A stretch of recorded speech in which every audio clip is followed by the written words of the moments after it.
Hello, Empowered Woman. Welcome to this episode of the Empowered Woman podcast. Today, I had the pleasure of talking to marketing whiz Cody Builds. He helps entrepreneurs grow their business through funnels and Facebook ads. And we talked about how he is such a wordsmith and makes copywriting so simple and easy for the rest of us who struggle with it. We also covered vulnerability, opening up about our failures, and so much more. Let's dive in.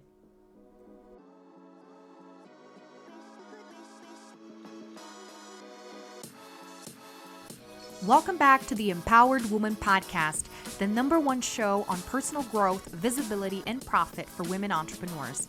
If you're wanting to start believing in yourself, giving yourself permission to succeed, and let your voice be heard to make an impact in the world as an entrepreneur, this is the place for you. I am so glad that you're here. My name is Marta Spurk, and I'm your host, triplet mom, woman empowerment coach, and all things motivation extraordinaire. Welcome again, and let's dive into today's episode. Real quick, before we jump into this amazing interview, I wanted to share something with you. I had mentioned here on the show that I launched my group coaching program, my mastermind, last week. And it was so amazing to see that while so many ladies weren't wanting to jump in, they were held back by the financial commitment. And some of them bypassed my launch and actually went over to my website and found the Empowered Woman School, which is my low-cost membership, and joined. So I figured I'd be doing you a disservice if I didn't share more about the school with you, which is this place where you can get actionable content, coaching. We meet 3 times a month, and also community. You get plugged into this amazing group of like-minded women that give support, encouragement, and advice in real time. This is not just a networking group. It's a place to learn and connect. So if you're a woman entrepreneur wanting that connection, wanting that place for support and accountability, the Empowered Woman School is for you. Go on ahead and jump in. The link is in the show notes.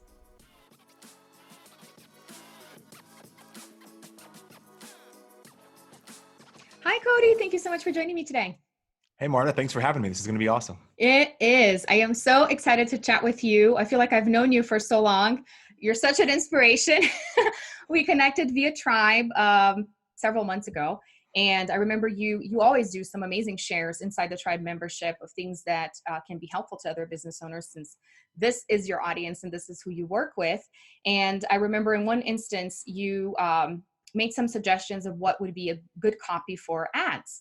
And I took it up as a challenge to experiment with that. And it brought me some massive clarity, and especially in terms of the simplicity of how to connect with your audience by just hitting those pain points, talking to the one person, which is what we hear from so many gurus and coaches. And it's just, at least it seems so freaking hard to do. And it just really helped me. I don't know how, but it was like what I needed at that specific moment to be like, no, this is who I'm talking to. This is what's going on. And I got to say, it really revolutionized my business in so many different ways because I was able to be so specific. So without further ado, I would love for you to introduce yourself and tell us who you are and what you do.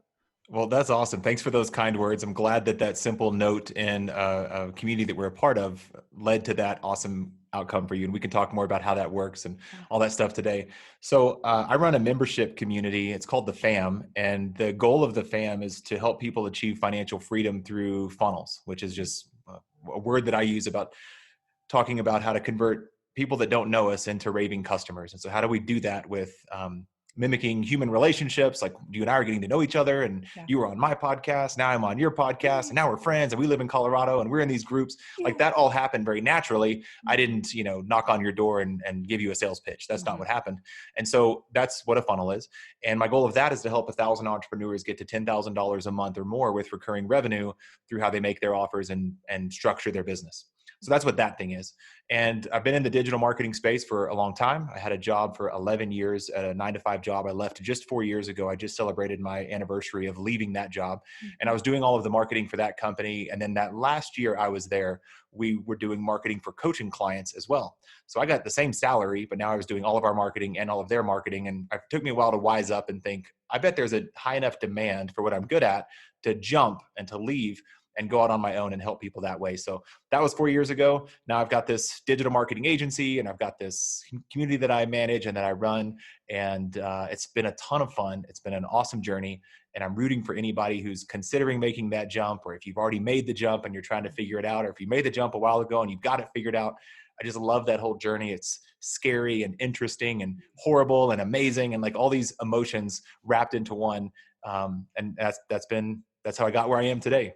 Yeah. Oh, I love that so much. And it's just so inspiring and so encouraging to hear other people's stories, and especially that, not the so bright side of it is horrible in some moments and it is hard, but it's also very beautiful. And I assume it is because there are the hard times. That's when we really appreciate the good times, is when you get off on the other side and you're like, no, this is why I'm doing this.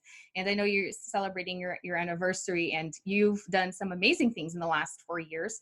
I would love to hear a little bit more about like the focus, if it's changed, or some of the things that you've added on or that you've taken back, because I know you work with funnels mostly and you do the ads. Tell us all the different facets. Yeah, the main 3 areas of my business, right when I started, I thought, what do I need? What do I know how to do that's interesting, that's painful, that would solve people's problems? And one thing I think about a lot is our unconscious competence. It's things that we're good at that we don't think that we're good at, or we don't notice. We just think that. I always think about the guy that plays drums at our church. Like, he's so good at drumming. He's always hitting the right cymbal or the right drum scan. I'm not a drummer, you can tell, but he's never like messing up. And his eyes are wandering. He's looking around. He's singing the songs. He'll break a drumstick and then pick up another one and never miss a beat. We all have that in our business of things that we're good at that we don't put enough stock in how important that is to other people. I thought, well, I know how to write good emails. I know how to make great looking funnels that encourage people to take action. And I know how to write great Facebook ads to get cold traffic to raise their hand and want to work with people. So the other analog that I stumbled into is kind of how the car manufacturer Tesla launched. Now, I don't have a Tesla. It's not on my radar. But what they did first is they launched a super expensive car. It was like $200,000. It was the Tesla Roadster. They made they made 50 of them, and they were very expensive. And they didn't make a mass market, cheap entry-level product first. They did that first. And their second car was a $100,000 sports sedan, still very exclusive, very expensive. Not a lot of people had them. And then 5 years later, they made their $30,000 entry-level sedan. So with that in mind, I thought, what's my $200,000, which I wish it was that price. It wasn't that expensive. I just thought, it's several $1,000s a month. I'll do your marketing for you. I just need 2 or 3 clients, and I'm making more money than I made at my last job. So that's how I started doing Facebook ads and funnels and marketing. And so for people considering that, I'm kind of kidding. I don't know anybody who has a t-shirt business, but I'm sure people do. That's tough. The margins are really thin. You have to sell a lot of t-shirts to make a lot of money. Yeah. And so when I started, I launched something that was several $1,000s a month, and literally just needed, 2 clients, 3 clients to be feeling pretty good about myself. And then I got 5 clients. I thought, well, this is pretty high margin. Then I got 7 clients, and I got up to maybe 12 clients in that first year at one time. And it was good. At that point, I realized I'm not going to have to go beg for my job back. I'm not going to have to go back to a job I didn't really like and didn't feel respected. I'm able to do this on my own. So that's kind of my first point is what's an expensive, interesting, painful problem you can solve for people, where if they get it solved. Because think about this, if I can help you get more leads and make more sales with your funnels, you might make tens of thousands or hundreds of thousands of dollars. I was running launches. I would charge $15K for a Facebook ads launch, and I had a client make $1.2 million. Wow. I thought, man, 15 grand sounds like a drop in the bucket. He didn't even notice that on his credit card that month. He just made over 7 figures. And so I had that. And so for people thinking, what could you do for somebody where you could charge a bunch of money, but it would make their lives way better? And in my head, I'm always thinking they need to make at least a 10x return. If I build a funnel for 5K, it needs to make them 50K. And that's just always how I thought. So that's how I got started. Oh, I love that so much. And especially what you said in the beginning, it reminds me of something that I heard from a mentor, and that I'm always reminding myself, is a quote that says, what you see as ordinary, people see as extraordinary. And that's something that we should all be looking and really reevaluating and assessing in our own business, because at times we're making it so much harder on ourselves by wanting to do something so different, so just original or whatever. And people are not looking for that. Nobody wants it, or nobody trusts you with that, as opposed to just looking for that need that you can fulfill that is just so natural for you. And it seems like the copy is what's so natural for you. And with just your example of Tesla, and I love the storytelling that you bring in everything you do. Your emails are genius. Your social media posts are genius. I love them so much because you weave those stories in, things that have been happening in your life, or just whatever example that is going to create that imagery for people and get the point across. Is that something that you think you've developed over the years? Is that something that you've always had? Tell us more. Yeah, when I was back at that last 9 to 5 job, the storytelling part, everybody just kind of rolled their eyes. And I don't know, over the years, I just Seth Godin talks about collecting and connecting the dots. And I don't always connect the dots, but I do collect a lot of them. So something will happen like the barista at Starbucks will put my name as, Corey or Corky or something on the cup. And I'm like, that's kind of weird. I'll collect that dot for later. About a time I felt like somebody didn't hear what I said, or about a time that I felt underrepresented, or about a time that I felt kind of slighted by something. And, I may never use that story, but let's go ahead and categorize that in my brain as a story I might tell someday. Or I went to one of my kids' basketball games. It was back when he was 7 or 8, and you watch the basketball game of 7-year-olds, and there's some kids, there was a girl there, she was wearing a tutu and ballet shoes. And I thought, that's interesting. She didn't even have the right equipment. Okay, cool. And I'm watching the game, and then there's the coach is like literally, sorry to be a little gross, but the coach was like picking his nose. I was like, okay, the coach isn't even paying attention. And then there's this girl in a tutu and ballet shoes, and then that kid, his shorts are on backwards. And then that kid, when they throw the ball in the air, it's like a hand grenade, and they all duck and cover. And so it just made me think like, well, how do businesses fail? Well, sometimes you have the wrong equipment, like the girl in the ballet. And sometimes the person who's teaching you, your coach, isn't paying attention, and they're looking the other direction. And sometimes you realize you didn't show up and like you wanted to because your shorts are on backwards or whatever. I don't think I've ever told that story in an actual like business way, but I don't know, it's a blessing and a curse. I go into the zone. My wife's like, "You're doing it, aren't you?" I'm like, "Doing what?" And she's like, "You're recording a podcast in your head right now, aren't you?" I'm like, "Yeah, I just sorry, this thing that just happened to us." But at the time the person hit, they dinged my brand new pickup truck in the parking lot, reminds me of this thing that people do with their funnels and their sales copy.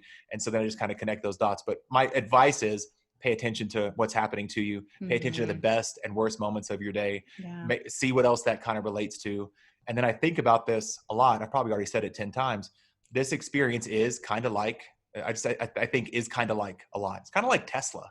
Tesla has this expensive stuff and then the cheap stuff. So that's our businesses as well. It's kind of like when you can't find your bag at the airport because at DIA it's going around too fast. That's what it's kind of like when you're looking for your big idea. It's there, but you just can't find it. Like I just made that up too, but I just do it all the time and just think like, what's this like that people can nod their head and say, yeah, that demystifies. Because I could have said, well, Mario, here's the real secret. It's deep funnel retargeting, setting upgrade environments at every step of the funnel, and then converting those people with an exit intent pop-up to make sure we capture them. And then you hit them with the retargeting. And you're like, dude, what are you talking about? And I say, well, okay, it's kind of like when you order flowers for your mom on Mother's Day. And then the FedEx sends you a shipping code thing, and then you can tell where the flowers are. That's kind of what pixels are like, and people are like, oh, okay, got it. I thought it was confusing. You made it very simple. It's kind of like FedEx. Got it. So it's I don't know what the teaching element there is other than for people listening, connect the dots, eventually maybe, connect the dots for people. Yeah. And then when you weave that into your marketing or your business or your emails or your, I just get those ideas all the time. And then also mechanically, if you're wondering, I wish I could say I keep this awesome leather journal my great grandfather gave me before he passed away. I don't. I use Trello, which is a free app, and it's on my phone, and it's a shortcut widget. So if I get an idea at the gym or at church or something, I just go into Trello, and I have this list. It just literally is like, Cody's ideas, and I'll just take a note of a story or a quote or a scene from a movie or a thing that happened out in the real world. So hope that helps for people to collect the stories and then someday tell them and use them in their marketing. Yes, definitely. And I think for the most part, entrepreneurs are always on and paying attention to different things. And I mean, at least they should. At least this is how I feel sometimes when I'm just watching a reality show and I'm like, oh, this person did this. And it's like, it's so similar to what happens in my life. And I don't always bring all of those stories and those thoughts into my content, but I definitely see what you're saying of in different moments, collecting those ideas and especially writing it down for later use. And you may use it, you may not use it, but it's there. And I think it encourages other thoughts and other connections in your brain, obviously, to create that content and to connect the dots for your audience. Because I think this is, and I was going to ask you, what is the biggest mistake that you see with people in their copies, whether it be for ads or when they're creating their funnels? Because to me, what you helped me with was just the simplicity. Like, you don't have to create this whole thing and take twists and turns and be poetic. Like, nobody cares, at least not in the beginning stages, until you have a larger audience and people are just in awe of your wisdom and amazingness. You have to be super simple. But what are your thoughts on that? Yeah, we've already let the cat out of the bag that I like to tell stories. And so right before this chat with you today, my wife has this new course coming out, and she said this person is interested, but the course isn't done. And I don't know what the offer is going to be and all that stuff. And she's like, what do I tell her?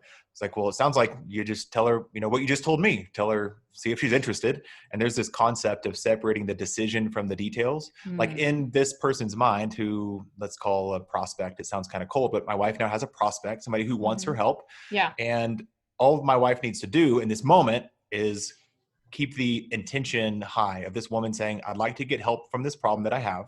It looks like you might be able to help me. And my wife could say, yep, I just don't have the details yet, but let's stay in touch. And here's kind of what I'm thinking. And here's when I'll know more. And let's just talk then. So the mistake would come in saying, I don't know, a bunch of the wrong stuff, or trying to then go into all the details and the benefits and the outcomes and the emotional aspect and the logical aspect and the fear-based aspect. And how do I inject scarcity and urgency? And like, whoa, time out. Just have a normal human conversation with her via direct message about what you're thinking, what your plans are. Make sure she's interested in that, and she also wants that outcome. And then we can start to help people there. So that first idea of separate the decisions from the details, meaning we can help people with stuff. Who else has a problem that we can help them with? And let's just stop and linger there for a minute. Hey, it looks like you're in pain and you're suffering and you're confused or you're frustrated or you're experiencing something. Would you like some relief from that? We don't need to go into the 19 bullet points and the benefits and the features, all the stuff of our awesome program. And I've seen that happen a few times. I remember we made a mistake. I forget what the mistake was back at that last 9-to-5 job. And I remember we were trying to do damage control. We had, I don't know, said something wrong, or the offer had expired, or I forget what it was. And he said, he had this crazy look in his eye, and he said, what do we tell him? And I thought it was so simple in my brain. I was like, I had this incredulous look on my face. Like, what do you mean? What do we tell them? We just tell them the truth. Like, we just tell them what happened. We misprogrammed the countdown timer and they can't get that offer, whatever the offer was.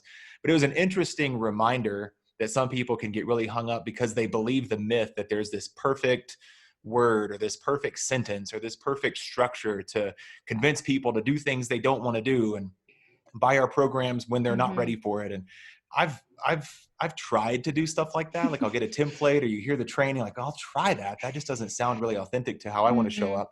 And then it doesn't work, and you feel weird or icky or gross or inauthentic or falls flat. Nobody buys it. And I've gotten way more impact with being myself, talking like we normally talk. I always try to think before I send an email, like, how would I send this if it were one-to-one, like you said in the intro? I try to write an ad for one person. Imagine I bumped into somebody at Starbucks, and I help people write better Facebook ads. And if I knew they were struggling with Facebook ads and I hadn't seen them in a while, and we bump into them and I say, hey, Marta, how's that Facebook ad coming along? And you'd be like, I'm kind of stuck. I don't know what to say. And then I would say something. We'd be having a conversation. Can I write an email like that? Yeah, sure. Can I write a Facebook ad like that, or do a Facebook Live like that? Absolutely. So just think, what would you do if it was a one-to-one email? Right. Don't be all fancy and stiff and structured and wonder exactly what Amy Porterfield would say, or whatever guru would say about this thing you're trying to do. Just show up and be yourself. It sounds like the world's worst hack, advice. Be yourself. But I don't know. It really is. Yeah. Now, unless you're a horrible person, then don't be yourself. Be something better than yourself. But talking normally, I think, will get you really far. Yeah. Well, and again, that's what most people don't want to hear, because they don't know how to be themselves. So it's a lot easier to have a mentor say, do this exact thing. And then when it doesn't work, just like you said, you feel inauthentic, you feel terrible about yourself. And I feel like the more that I grow in my business, the more I understand this concept of authenticity and just being a regular human being that talks to people. And you don't have to be like, hold on just a second, let me call this person and see what I should say. It's like, what would you say? What is the truth? And I've seen you do this in your content, and I've noticed a huge change and a lot of vulnerability of my part, which is something hard for me to do, like admit failure and just be open about things.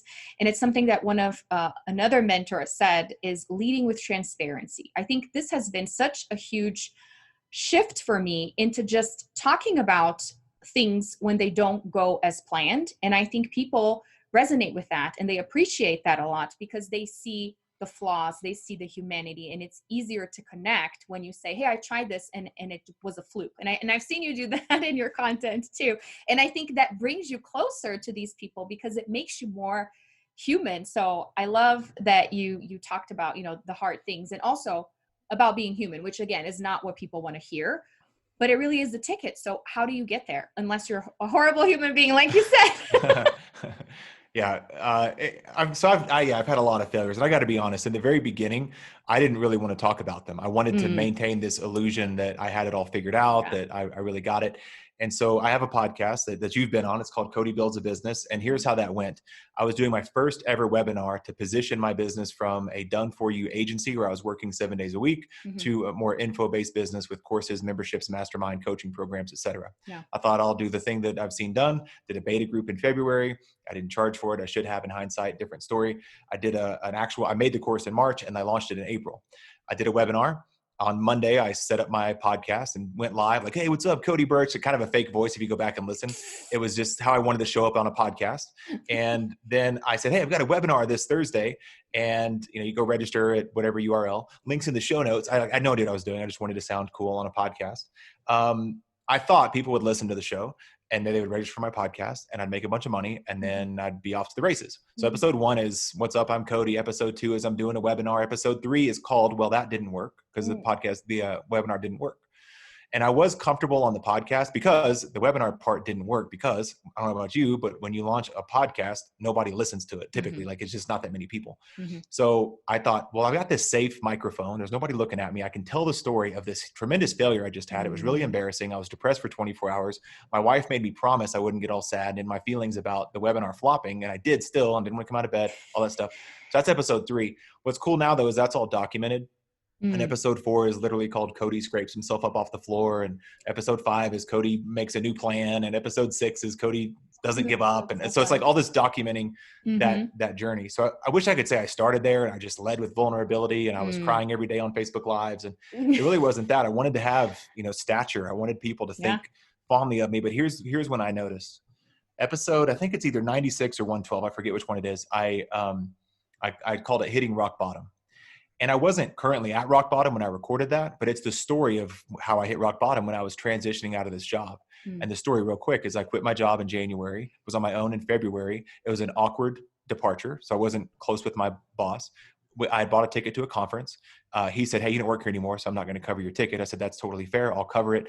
But I couldn't afford a plane ticket. So I drove to Dallas from Colorado Springs. Wow. On the way there, halfway there, our minivan was revving high. I took the wife and kids with me. They were on spring break. Van was revving high. We made it to the destination. My wife dropped me off at the hotel. I couldn't afford my own room, so I shared a room with my former boss, which was very awkward. My wife called me the next day and said, it's the van, it's the transmission. The van is basically totaled. Well, we owed money on the van, and I found out a thing called negative equity. Now they're like, well, you owe 12, we'll give you 6 because it's a piece of trash. It's like, shoot, how does this work? And then we went to the website. I was like, well, what's the cheapest van you have? We're stuck in Texas. Now we have to get back to Colorado. I'm rooming with my former boss. I don't have any clients. I did a thing called involuntary intermittent fasting, which means I couldn't afford breakfast. So I didn't mean to skip breakfast. I didn't have any money. So I didn't eat breakfast. And so I just told that whole story on the show. And I was like, here we go. And I got a little emotional and told that story. I've never gotten so many DMs and emails and messages of like, oh my gosh, I had no clue. I thought you just had it all together. But when you shared what that was like that week, and the day I went out in the lobby and took the phone call, it's the transmission. What do we do? They're going to total the car. We owe money. Awful. She's emotional. I'm emotional. It was that point in this dorky internet marketer conference I was at where they're awarding all their millionaires. So I go back and I sit there with my boss who I'm not talking to. I was taking a bunch of melatonin to go to sleep before he got back in the room because he's going to grill me on my clients. And I was like, I don't want to talk to him. So I tried to like knock myself out. And then I went back in the room and watched all these 25-year-old millionaires selling, drop shipping toothbrushes or whatever. Like they're making $1 million and I can't even afford, I don't even have a car to get back home. So anyway, I told that story and it was way better. And I tell that story every now and then and people like that story. And that's when I realized, oh, okay, I don't have to be afraid. That story will help people. That story will show that I'm human and that I'm not perfect. That story will encourage people, like literally impart courage into their heart and in their mind and say, if he can do that, if he can make it through that, I can make it too. Mm. So that's when I realized that. I don't remember where we were going with that story, but that's how I started to show up a little bit differently and go, okay, Yeah. this is way better than the boutonnieres and the pocket squares and the Mm-hmm. expensive sport coats and all that stuff. That's not how I want to show up on social media. Right. It's not who I am. I don't like wearing those clothes. I feel uncomfortable. I don't like talking like that. I feel uncomfortable. I don't Yeah. like going to those events. I feel uncomfortable. And then Mm-hmm. that's just, I wish I learned that lesson faster, but it really helped me in my marketing and showing up. Now we're kind of closing the loop on that, but now showing up more authentically. If I'm writing the email on a Saturday morning at 9:37, drinking a cup of tea, I might type all that. Hey, Yeah. good morning. It's 9:37 here. I just got my tea steeping and taking a quick sip and wanted to let you know that the deadline to buy that thing is tonight, or like whatever the message is, but like I can still inject some humanity. Well, Totally. I got to go take my kid to basketball now. So see you later. And that's true. I had to finish the email because my wife is yelling at me to wrap it up, honey, and take Ben to basketball. Mm-hmm. It's totally fine to do everything I just said in your marketing and tell those Mm-hmm. stories and talk like that and be yourself and inject that humanity into it. It's super helpful. Yeah. It's not just totally fine. Like you said, it's super helpful and encouraged because it brings the humanity. And you said, I wish I had started vulnerable, or I wish or it took me, or it didn't take me that much time to get there. But the reality is, I believe it's like this for all of us, right? We don't know what being vulnerable is like until we start this journey and we're like, oh crap. And then you share, and then people give you the feedback and you're like, oh man, I had no idea that I need to be doing more of this. And it takes that amount of time. And I believe it's just the realization of how important it is. And also the acknowledgement of our growth, because we're always thinking, I should be farther along, or I could have done this faster. And when we let go of all that stuff, things start actually happening in a different way. So I love that story. Thank you for sharing. And I'm going to have to go look for the episode 97 or 112, you said. It's either 96 or 112. It's literally called Hitting Rock Bottom. It's a great place to start. It's a sad story. I don't know. I don't remember how it ends, but I mean, it ends with this now, with you and I chatting today, and and I'm fine and I made it, but it was a good lesson for me. Mm-hmm. And if I may close the loop on the Facebook ad side, what you and I connected over initially is doing kind of what I just said in your Facebook ads with a really simple structure. Do you want to talk through what that is? Yes, please. Okay. So the simple structure, I won't teach the whole thing, but the simple structure is you start with a yes question. So a question where the answer is only yes. So not, what did you have for breakfast 2 Tuesdays ago? People don't remember what they had. But if I'd say, hey, do you want to get better at ads or whatever? Or I'd say, like, do you want to run Facebook ads and not worry about your ad account getting shut down? Well, if you're my target market, the only answer is yes. I don't want my ad account to get shut down. Cool. I've got a course that'll help you do that. Right. That's the whole story. But so you start with the yes question, then you use a method I call feel, felt, found. I didn't invent it. Wherever I learned that from, that person called it feel, felt, found. So the basic structure is, I know how you feel. I have also felt that way. And what I found was the answer. So if I could say the yes question might be like, want to launch your idea into the world, but not sure where to start, or something like that, right? People are like, yeah, that is true. Like, I do have an idea for a course or a business, but I don't know what to do next. Cool. Hey, my name's Cody, and I know how you feel. One day I was at this conference in Dallas, and I was with my former boss, and I took a handful of melatonin to knock myself out, which sounds illegal, but I don't think it is. And my van had just broken down, and they totaled it, and it was negative equity. My wife's crying. We bought the cheapest minivan they had.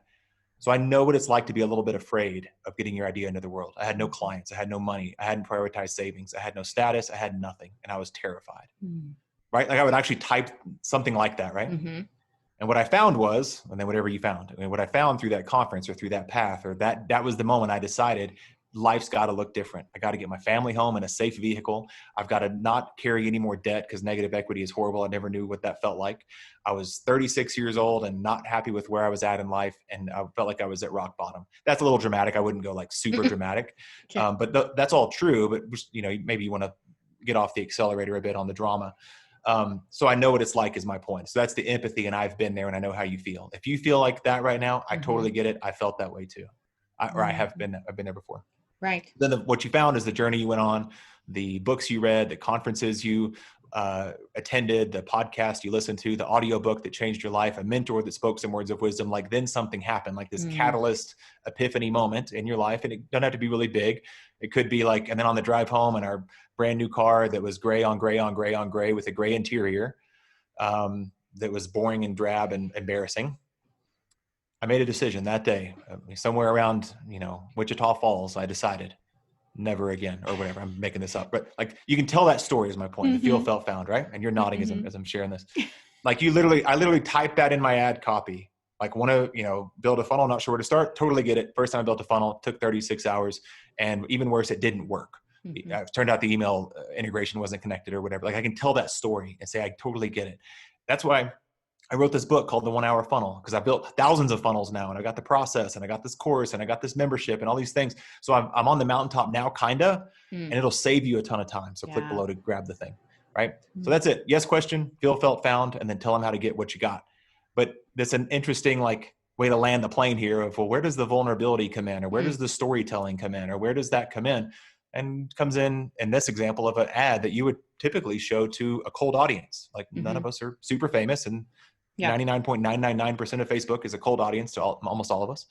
And that's the storytelling we can say that will draw them in. And if you listen back to this episode, like, we've been doing it a lot, telling these stories and building connection points. I told you a story about Tesla. P.S. I don't have a Tesla. I live on a cul-de-sac. We drive minivans. Like that's a little bit about me. Like, I don't know, all that stuff. It's all kind of seeded in, and it's a really fun art to get to use. And then people start to like, comment, share, click, convert. They're already more warmed up. They know a bit about my story. Yes. They want to opt into the funnel. They want to attend the webinar, the training, or the summit, or the challenge.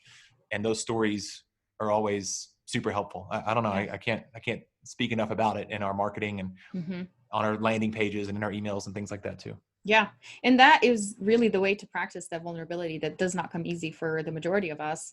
And once you start doing this more, and how could I weave this story in and talk about, I was where you are, and explain it into more detail to say, I found a better way. Because this is one of the points that I've learned a lot on Tribe, and with the little tidbits that you've shared in there and the little courses that I bought from you too, is this, there is the old way, and I've gone down that path, but there is a better way. And that's where you separate yourself from your audience by saying, I am a few steps ahead. I've tried a few things. I know you're trying these things as well, and it's not going well for you because it didn't go well for me either, but I found this other way, which is my way, my method, my course, whatever it is. Do you want to try it? And after the whole story, the whole connection, the whole report, it makes it a lot easier for them to have that yes, because you've been warming them up with your copy. It's just genius. I love that so much. Well, and a couple of tips, if people it is as simple as what we're talking about. The feel, felt, found is kind of all you need. Yeah. But if you want to add a little bit of hot sauce, a little bit of seasoning to this simple process, how did it feel when you were there? Like, what did I remember another quick story. When I realized I had to quit my job, it was December of 2016. I thought that I would get a big bonus. We did about $1 million. There were just 3 of us. I thought profit share percentages. I honestly thought I might get a $25,000 to $50,000 bonus, which, by the way, had never happened. I thought maybe today though. I don't know. I was going to my annual review meeting. Breakfast turned into lunch. It was an awkward long day, but I told my wife before I went, hey, it's December. Let's hold off on gifts for the kids for Christmas. Like, let's get them something, but let's not go crazy. I think I'm about to get this big bonus so we can get them whatever you want. We'll have a lot of money. Long meeting. I honestly was waiting for him to pull a check out of his coat pocket or something. It never happened. So on the way home, I felt embarrassed and ashamed and like annoyed and all these emotions, right?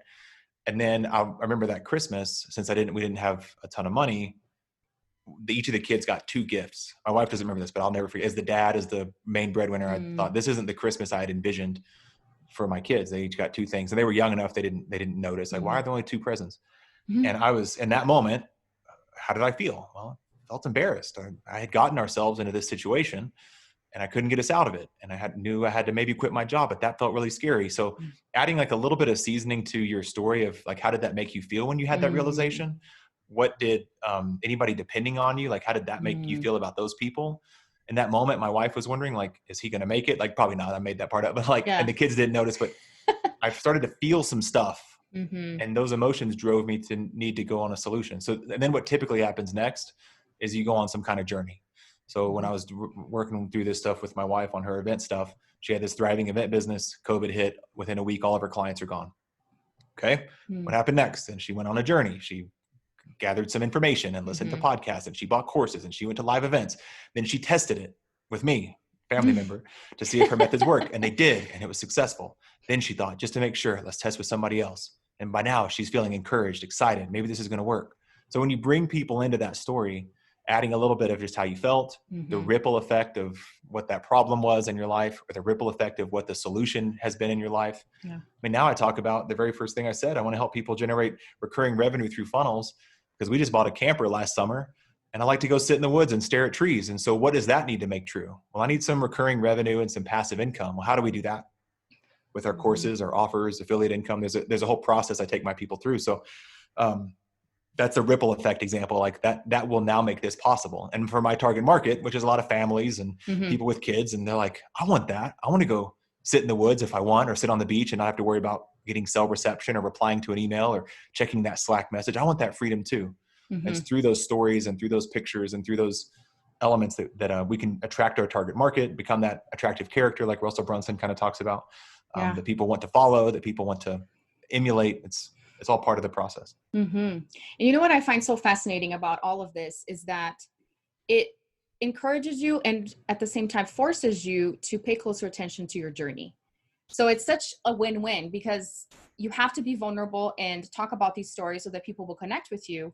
But in order for you to even have these things, you're going to have to be reflecting and be paying attention to your environment, like the basketball game, or be present in the moment, which I believe for lots of entrepreneurs is so hard, because we're always thinking of where's the next client coming from, where's the money coming from, and we're not really appreciating what we're going through, even the hard times. But if you're making a point to pay attention to those things for your content, it's like one thing leads to the other. And even as you're just talking right now, it just gets me in this gratitude mode of, we learn so much by putting ourselves in this space of being an entrepreneur. Like, this is the ultimate boot camp of life, I believe, along with being a mom, along with having a family, because that's hard stuff right there. Raising other human beings and being responsible for them, my goodness. But then add in starting something on your own and being on your own in this journey is extremely lonely.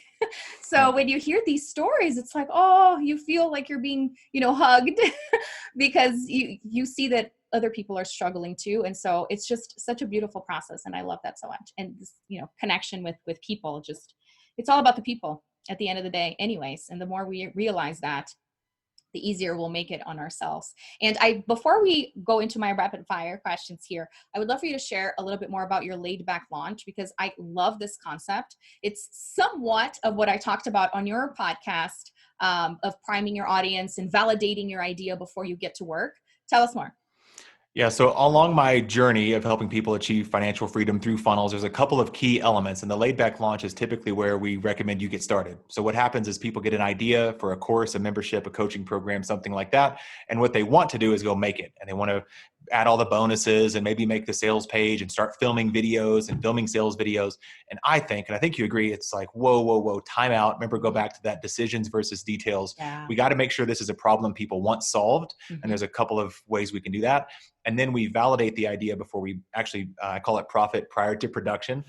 We want to make money before we actually make anything. And we want to assemble some people that have that problem that we want to solve with this process I call the laid back launch. And so the benefits of doing a laid back launch, number one, we validate our idea. Like I said, you make sure your idea is worth exploring, because there's a chance you could make an entire course and launch it to the world and nobody wants it. Kind of like I did in April 2018. My first, actually not true. The course was fine, but the webinar was called the Fast Funnel Framework. And in my head, I thought, I'm going to get people that use ClickFunnels, but think it takes too long.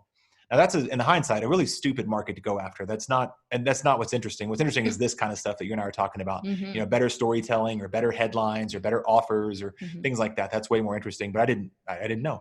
I wish I had known, so I wouldn't have wasted time with paid ads on driving traffic to a webinar that solves an uninteresting problem. So that's the first thing, is idea validation. The second thing is we sell during a laid back launch, and we scoop up typically 10 to 20 buyers before we've made anything. Now we have some money, which is great. And then the third thing we do is we build social proof and momentum when we serve those people before we do a big old launch if we decide it's an idea worth doing. Okay. So we get customers, we validate our idea, and we build social proof and momentum using a specifically engineered series of social posts and emails. I don't recommend ads at this point. And a very simple, when my wife did it, she got 20 customers at $100 a piece for her course. So she made $2,000. I believe the direct quote was, "This is easy." And I was like, yeah, I know, it's an easy process. A client of mine did it a few months ago. He was going to hire me to build him a funnel. I said, before we do that, let's validate your idea first. Do this. And he was a lot of pushback. I was like, no, just do this. Like, here's what the Google Doc should say. Here's what the payment, just take PayPal. He's like, I'm going to use Venmo. I'm like, okay, that's fine. Use whatever you want. But my point is, don't make a sales page. Don't film any videos yet. Just see if people want this problem solved. And he said he wanted to get 20 people. I followed up with him a few days later. How'd it go? He said, it didn't go very great. I was like, oh no, what happened? He said, I didn't get 20. I got 12 and I charged $300. I was like, are you serious? You got 12 people at $300 by sending like an email? He sent an email to 100 people of his like best buyers or best friends or something. It's like, that is crazy. You need to have more gratitude in your life, sir. And then I allowed him to hire me, and I, billed him instantly and took his money instantly because he already made money before he hired me. But he used that laid back launch process to do it.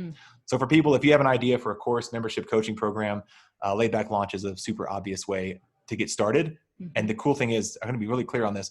You don't build anything. You write a Google Doc. I teach a process called the Missional Manifesto, and you get people to raise their hand and need some help with that.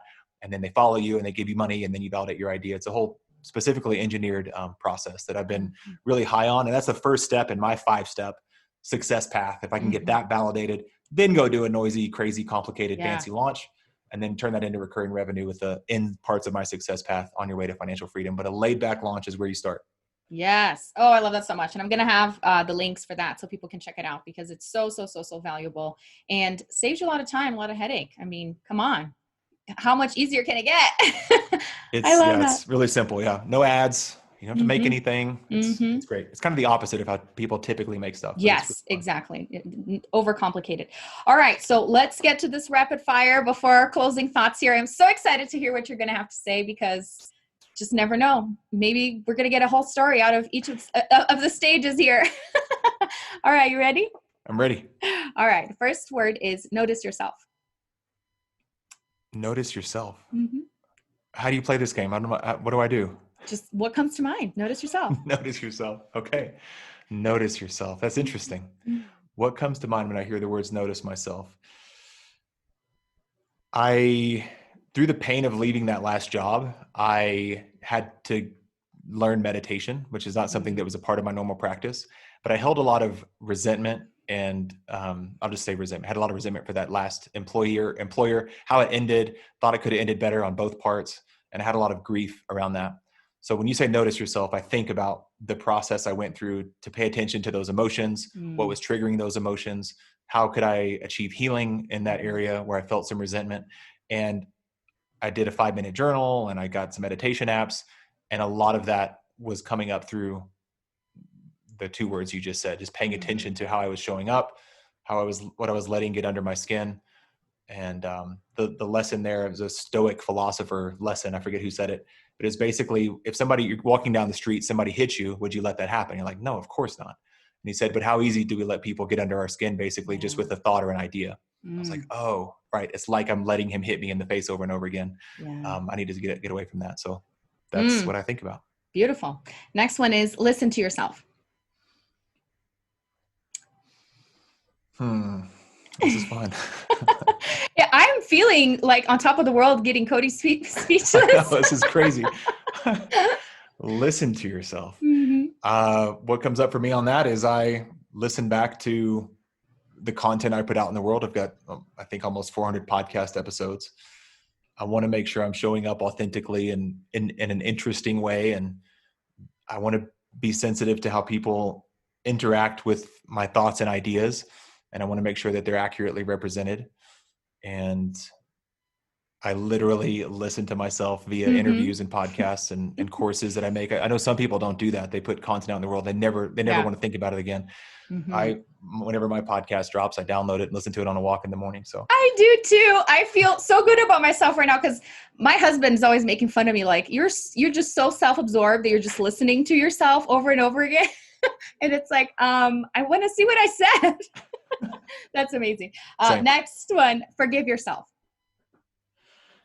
Yeah, similar to the first one, the first thing that comes up is it's easy when you feel slighted or disrespected or harmed to put all the blame on that other person. Yeah. And I wish that was the case, that you could say, no, I'm obviously blameless. It's 100% them. And then it takes some reflection to look back and say, how did I show up in that moment? What might have he been feeling? as that relationship was coming to an end? How could I have left with more grace or more honor towards his vision of what he wanted for the company? How was I disruptive to that vision? How did I slow his progress? I'm all mad about him slowing my progress. How did that do the same thing? Right. So it's taken it's definitely been a journey, and it's been something I'm very comfortable with now. In the past, if you had said that, my palms would start sweating and my armpits would sweat and my mouth would get really dry, but I'm able to speak of it in a place of healing and forgiveness and mutual respect. I wish I had these like really cogent sayings for everything we're talking about, but there's something along the lines of failure to, what is it? Something about forgiveness. It's like setting a prisoner free and you realize the prisoner was yourself. Yes. Like it's not this other person. It was me. Yeah. So that's what I think. Or like whatever analogy is that holding grudges, it's like drinking poison and hoping they die. And hoping they die. Yeah, exactly. That's totally what it is. Because forgiveness it's two ways, right? You're forgiving yourself, forgiving people, everything comes together. Second to last, empower yourself. I really think that our ideas matter and that they're worth expressing. So one of my core beliefs is that we didn't get our ideas accidentally. Now, I'm a man of faith, so I think our ideas come from God. Yes. People may think they come from somewhere else, and that's okay too. But I didn't like trip over my ideas at the grocery store parking lot. Like they didn't fall out of the sky and hit me on the head. So if you believe that, then I believe that if we keep our ideas to ourselves, we're being a little bit selfish. Yes. So that ruffles some feathers. If you believe your ideas matter and they came from somewhere beyond us, you owe it to the people you seek to serve to get those ideas in front of them to help them. So I think that with myself, if I have an idea or a program or a product or a piece of content, me keeping it to myself, I feel like I'm going to explode. It's not helpful to other people. I feel called to help people make progress towards their goals, specifically in the areas of marketing and advertising, but other stuff too, like being a decent human or being a good husband or being a good dad. Those all matter as well. So empowering myself to believe that my ideas matter and can make a positive impact is where it starts. Yeah, that's so amazing. And I truly feel that as entrepreneurs, the more we talk about our ideas, the more we empower ourselves that what we have to offer is valuable and that people need it. And they get empowered as well with what we're saying. So I love that you connected that with the ideas because that is so true. And last but not least, transform yourself. I thought about this earlier when we were talking about just be yourself, because I think that's actually pretty rotten advice. Just be yourself, because we can be better. Like who I am 4 years ago was filled with scorn and resentment. And I was mad at that last person and all these other negative things, fear, uncertainty. Do I have what it takes? All that stuff. And now through a lot of some meditation, some self-help, hundreds and hundreds of books and conferences and hours of conversations with people like you, I feel way different. And so if I just be yourself, so be like a rude, resentful jerk, or can we try to get better? And so now I'm getting better. And so whatever that means to people listening, like we should aspire to be something better than we are today. So be yourself is not the greatest advice. The transform yourself part I really like where are we headed? What trajectory are we on?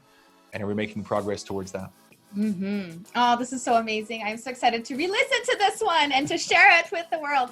Thank you so much, Cody. So much wisdom in your words and in your journey. Thank you for encouraging and empower us today. And I'll put all the links, all the information in the show notes so that everyone goes and connects with you and finds more about your amazing content. Thank you, Marta. I really appreciate it. Wow, what else could I even say to add to this episode? I think we've said it all. Don't forget to connect with Cody and find out more about his laid-back launch and other offers. And also find out more information on the Empowered Woman School. Like I mentioned, everything is in the show notes. Until next time, bye.